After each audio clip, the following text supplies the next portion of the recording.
নমস্কার, বড়দের প্রণাম, ছোটদের ভালোবাসা জানিয়ে আজকে নতুন একটা ব্লগ শেয়ার করছি। তোমাদের সবাইকে স্বাগত সুজাতার সংসার। আশা করি তোমরা অনেক ভালো আছো, আমিও ভালো আছি। এখন ঘড়িতে বাজে 6টা, আমি ঘুম থেকে সবেই উঠলাম। ওই যে মেয়ে পাশে ঘুমাচ্ছে আর আমি উঠেই পড়েছি। পাশের ঘরে বাবা ছেলে এসির মধ্যে ঘুমাচ্ছে। যেহেতু প্রচণ্ড ঠান্ডা লেগেছে তাই আমরা এসির ঘরে ঘুমাই না অনেক দিন ধরেই। ঠান্ডাটা না কাটা পর্যন্ত, তা 15 দিন ধরে ঠান্ডা লেগে রয়েছে। গলা ব্যথা, সর্দি কাশি, নাক বন্ধ সব ধরনেরই রয়েছে।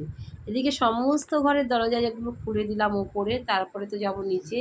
নিচে যেহেতু দিদি থাকে, দিদি খোলে। আর তোমাদেরকে সঙ্গে নিয়ে আজকে দিনটা শুরু করছি। তোমরা যারা আমার ভিডিও দেখো, প্রথমে একটা লাইক দিয়ে কমেন্ট করে ভিডিওটা দেখা শুরু করো, তাহলে আমার ভিডিও করার আগ্রহটা বাড়বে। এবার হল ঘরের দরজাটা খুলছি, ওখানে আমাদের ঠাকুর থাকে, ওখানেই আমি পুজো দিই। আমার না ঠাকুর ঘর নেই, এত বড় বাড়ি ঠিকই, একটা সুন্দর ঠাকুর ঘর, তারপরে রান্নাঘর মেয়েদের সবথেকে কাছের জিনিস। এই দুটো জিনিসই আমার কপালে নেই। কি করব, কপালে না থাকলে। এদিকে আমি বাসি ঘরটা ঝাড় দিয়ে নিচ্ছি। যখন ঈশ্বর সময় করবে তখনই হবে, ভাগ্যের ওপরে তো হাত নেই। আমার ইচ্ছায় কিছু হবে না। আগে নিচে আমরা যেই ঘরটায় থাকি, আমি আর মেয়ে, এই ঘরটায় ঠাকুর কাজ ছিল, বিয়ে হয়ে এসে দেখি। তারপরে নিচে গেল, তারপরে পিসি শাশুড়ি অসুস্থ হলো, নিচে যেই ঘরটায় ঠাকুর থাকতো ওইখান থেকে চলে এলো ওপরে। আমি যবের থেকে পুজো দেওয়া শুরু করেছি তবের থেকেই ঠাকুর উপরে হল ঘরে থাকে। জানি না ঈশ্বর যদি কোনো দিন দেয়, কখনও কোনো দিন দেয়, তাহলে অবশ্যই আগে একটা ঠাকুর ঘর, রান্নাঘর, এই দুটো করার আমার ইচ্ছা। আর কোনো ইচ্ছেই আমার নেই, যেমন বাড়িঘর আছে তেমন। মানুষের থেকে ঘর বেশি, কিন্তু অতগুলো ঘর পরিপাটি করে গুছিয়ে রাখাও তো অনেক কষ্ট, বলো। ওইদিকে এই ঘরটায় ওরা ঘুমাচ্ছে, আর আমার ছেলে যত বই পড়বে সমস্ত কিছু সোফাটায় রাখবে। সারাদিন ওই সোফাটার মধ্যে গড়াগড়ি করবে সারাটা দিন। হ্যাঁ, বাড়িতে থাকে তো, স্কুলে যায় না, যেহেতু স্কুল ছুটি, সামার ভ্যাকেশন চলছে। হয়তো ইলেকশনের গণনার পরেই হয়তো স্কুল খুলবে। এদিকে আমার বাসি ঘরগুলো ঝাড় দেওয়া হয়ে যাচ্ছে এক এক করে, ঘর যেহেতু অনেকগুলোই ওপরে। আর এদিকে এই জামা কাপড়গুলো নিয়ে যাব কলতলায়, তাই এগুলো ছেলে পরে স্কুলে পড়তে গেছিলো, ঘেমে গেছে, সেগুলো ধুতে হবে বাসি জামা। তাই ঘরটা ঝাড় দিয়ে নিচ্ছি। সকালবেলা হতো, যেদিকে বাবা ছেলে কাঁথা মুড়ি দিয়ে ঘুমাচ্ছে, বাবা একটা ছেলে একটা। যেহেতু সকালবেলা আমি সবার প্রথমে চোখ খুলে ঝাঁটা নিয়ে বেরিয়ে পড়ি ঠাকুর প্রণাম করে ঘরের ওপরের কাজে, প্রথমেই কাজ হয় আমার এটা। তারপরে সমস্ত ওপরের কাজ শেষ করে যাব নিচে। এরকম প্রত্যেক দিনই চলতে থাকে। তাই ভাবলাম আজকে বন্ধুদের সাথে শেয়ার করি। আজকে যেহেতু রবিবার হোক আর যেই বাড়ি হোক, আমাকে সকাল সকাল ঘুম থেকে উঠতেই হয়। এদিকে মেয়ের পড়ার বইয়ের যে রাখা হয়, সমস্ত টেবিলটা অগোছালো ছিল, ওইটাকে একটু গুছিয়ে দিচ্ছি। ও তো এখনও সেভাবে গুছানো শেখেনি, আমাকেই সব করতে হয়, তাই আমি একটু গুছিয়ে দিচ্ছি। আর আমাদের যে হলঘরটা না অনেক বড়, মানুষের থেকে ঘর বড়, কিন্তু পরিপাটি করে গুছিয়ে রাখতেই পারি না বাড়িটাকে। কেননা আমি গুছাবো একরকম, ওরা গুছাবে একরকম। বাড়ির সদস্যদের যদি মানসিকতা সবার এক হয় না, তাহলে বাড়িঘর টিপটপ থাকে, ঠিক কি না বলুন। বাড়ির সদস্যরা যদি এক একজন এক এক রকম হয়, সেই বাড়ি কোনো দিন টিপটপ করে রাখা যাবে না, পরিপাটি করে কখনো রাখা যাবে না। প্রত্যেকটা মানুষের মন এক হতে হবে। হ্যাঁ, বিশেষ করে বাড়িঘর পরিষ্কার পরিচ্ছন্ন তো একজনের দ্বারা এত বড় বাড়ি সম্ভব না। আমি যতটা পারি পরিষ্কার রাখি। আমি বলবো না আমার বাড়ি নিট অ্যান্ড ক্লিন, কিন্তু চেষ্টা করি পরিষ্কার পরিচ্ছন্ন রাখার। কিন্তু বলুন তো, এতগুলো লোক, 5-6 জন লোক, সবার মানসিকতা তো থাকতে হবে একরকম পরিষ্কার পরিচ্ছন্নতার। আমার হয়তো মানসিকতা পরিষ্কার রাখা, টিপটপ রাখার, কিন্তু আর 5-4জনও তো থাকতে হবে। এই হচ্ছে ব্যাপার। আমি যে ঘরটা ঝাড় দিয়ে নিচ্ছি, আমার হল ঘরটা বড় ঠিকই, কিন্তু কোনো তেমন দামি আসবাবপত্র নেই আমার বাড়িতে।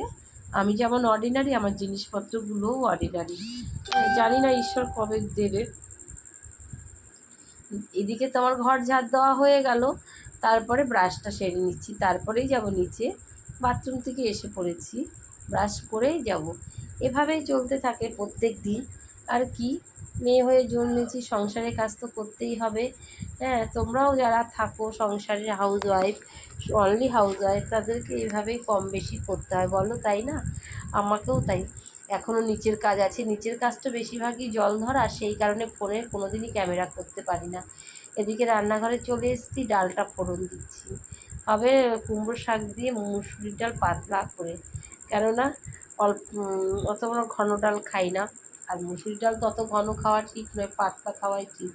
আর হবে ডিমের ঝোল। মাসের শেষ সমস্ত সবজিই ছিল বাড়ন্ত, আসবে তারপরে গুছিয়ে গাছিয়ে রাখবো।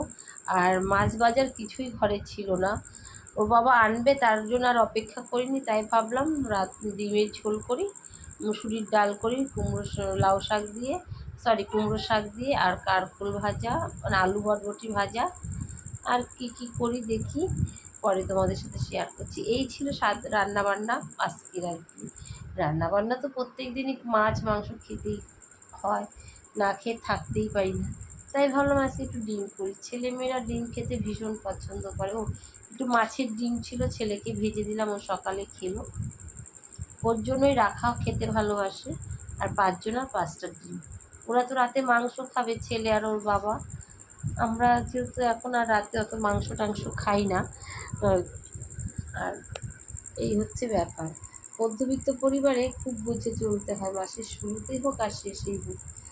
না চললে না পরে সারা মাসটাই অনেক কষ্ট করতে হয়। সেই জন্য আমি প্রথম থেকেই বুঝে চলি। মাসের শেষ এখনও বাড়ির কর্তা হাতে টাকা দেয়নি, এখনও বাজারঘাট আমি কিছুই করতে পারিনি, যা ছিল সেই দিয়েই চালিয়ে নিচ্ছি। তবে একটা মেয়েই পারে সংসারের হাল ধরে রাখতে, 1 টাকার থেকে 10 টাকা করতে। যদি হট করে কোনো অসুবিধাও হয় টাকা দিতে, ঠিক 5 দিন চালিয়ে নিতে পারবো। তার জন্য দেবে, তার জন্য অপেক্ষা করি না, কিছু না কিছু থাকেই। এদিকে অনেক দেরিতে মাছ এসেছে, তার জন্য আর মাছ করলাম না, ডিমটাই করব। ডিমটা ছুলিয়ে নিলাম। এই যে আজকে আলুটা সেদ্ধ করিনি, কেন চন্দ্রমুখী আলু তো, সেই কারণে আলুটাকে পেঁয়াজ দিয়ে ভালো করে ভেজে নিলাম, আর রসুন থেতো করে দিয়েছি। বললাম না একদম মশলা কম দিয়ে রান্না করবো, গরমও পড়েছে। আজকাল ডিম খেলেও গ্যাস হচ্ছে, আগে হতো না যেটা। ডিমটা কষাচ্ছি, গোটা গরম মশলা ফোড়ন দিয়েছি, তেজপাতা দিলাম, আর কালো জিরা, আর হচ্ছে আলুটাকে সরাসরি পেঁয়াজে ভেজে কষাচ্ছি। একটু ঝোল ঝোলই হবে, ছেলে আমার মাছের ডিমের ঝোল, মাছের ঝোল, এসব ঝোলা তরকারি খেতে চায়। সবসময় তো ঝোল ভালো লাগে না, সেই কারণে অল্প একটু ঝোল করতেই হবে। এবার ডিমগুলো দিয়ে দিলাম, ভালোই লাগে এইভাবে। সবসময় তো মশলাযুক্ত খাবার খেয়েই থাকি, একটু নর্মাল খেলে ক্ষতি নেই। এখন বয়সের দিকে যাচ্ছি তো, অল্প মশলা খাবারই ভালো, কিন্তু আবার ছেলেকে দিলেও অসুবিধা নেই, মেয়েকেও না। আজকের ডিমটা যেহেতু শ্বশুরমশাইও খাবে, এই জন্য খুব একটা প্রাইসই করিনি। বললাম না মাসের শেষ, হাতে টাকা পয়সা এখনও সংসার চালানোর টাকা আসেনি, এখন ঘরে যা ছিল তাই দিয়ে চালিয়ে নিচ্ছি। এই 4-5 দিন, 2-3 দিন তো এইভাবেই চলবে। তারপরে তো মাছ এনেই দিল। আর এইদিকে দিদি কি মাছ কাটছে, আমার জীবনেই এই মাছ চোখে দেখিনি। জানো তো বন্ধুরা, তোমরা কি জানো এই মাছটার নাম কি? কখন আমার এই বয়সে এসে, 40 বছর বয়সে, কোনো দিন আমরা বাপের বাড়িতেও না শ্বশুর বাড়িতে এই মাছ দেখিনি। দুপাশের ছাল তুলে নিল, আর বিচ্ছিরি গন্ধ। দিদির মেয়েকে খুব বকাবকি করছে, কেন তুই এই মাছ আনলি? হ্যাঁ, ও তো কোনো দিন বাজারে যায়নি, গেলেও ওকে মাছওয়ালা গচিয়ে দিয়েছে বিক্রি হচ্ছে না বলে। তাই 100 টাকার না 50 টাকার এনেছে অনেকগুলো। আর দিদি তো খুব বকাবকি করছে মেয়েকে, মেয়ে তখন এনে বোকা সেজে গেছে চুপচাপ। রান্না করতে গিয়েও ভেঙে চেঙে একাকার হয়েছে। লোটে মাছের মতনই নরম, কিন্তু খুব জ্যান্ত ছিল না কড়াইতে দেওয়ার পরে। আর দিদি সমানে মেয়েকে বকে চলেছে কি মাছ আনলো। হ্যাঁ, এই দেখুন এই মাছটা কেমন দেখতে, সত্যি আমি কোনো দিন দেখিনি। কালো, এদিকে মেয়ের নাচের ক্লাস আছে, তাই নাচটা প্র্যাকটিস করছে। নাচের ক্লাস না, নাচের পরীক্ষা আছে। এই দিন ক্লাসে গিয়ে নাচ ভালো পারেনি, ম্যাডাম বকা দিয়েছে, তাই ওর মতন করে ও নাচ প্র্যাকটিস করছে। আজি ধানের খেতে রৌদ্র ছায়া, এই গানটা। হ্যাঁ, যেহেতু কপিরাইট আসবে তাই সাউন্ডটা দেওয়া হলো না। কিছুতেই মন দিয়ে নাচ করবে না, আর বকা খাবে আন্টির কাছে। এইরকমই চলতে থাকে ও দুষ্টুমি সারাক্ষণ। স্কুল খুললে বাড়িতে একটু শান্ত পরিবেশ মনে হবে, নাহলে এই 2 ভাই বোনের ঝগড়া অশান্তি, আমি থামাতে থামাতে ক্লান্ত হয়ে পড়ি। এই যে ও নাচ করছে দেখুন, ওর মতো একটু স্পিডটা বাড়িয়ে দিয়েছি, তাই আগে যাচ্ছে। হ্যাঁ, এই যে যেহেতু নাচ ছিল শুক্রবারে আর প্র্যাকটিস করেই চলেছে না, সামনে নাচের পরীক্ষা বলে এদিকে আমি আর মেয়ে চলে যাচ্ছে আবৃত্তি ক্লাসে, যেহেতু রবিবার। এখন আর শনিবারে যাই না, পরপর দুদিন বেরোতে ভালো লাগে না, তাই একদিন গ্যাপ রেখে রবিবারে যাচ্ছি। এই যেদিন এই শ্বশুরমশাই আমার উঠোন ঝাড় দিয়েই চলেছে। উনি উঠোন ঝাড় যে সারাদিনে কতবার দেবে বোঝাই দেয়, কথাও শোনে না, বয়স হয়েছে তো এইরকম। যাই হোক, তাহলে বন্ধুরা আজকের মতো ভিডিওটা এখানে রাখছি। তোমরা অনেক অনেক ভালো থেকো, সুস্থ থেকো।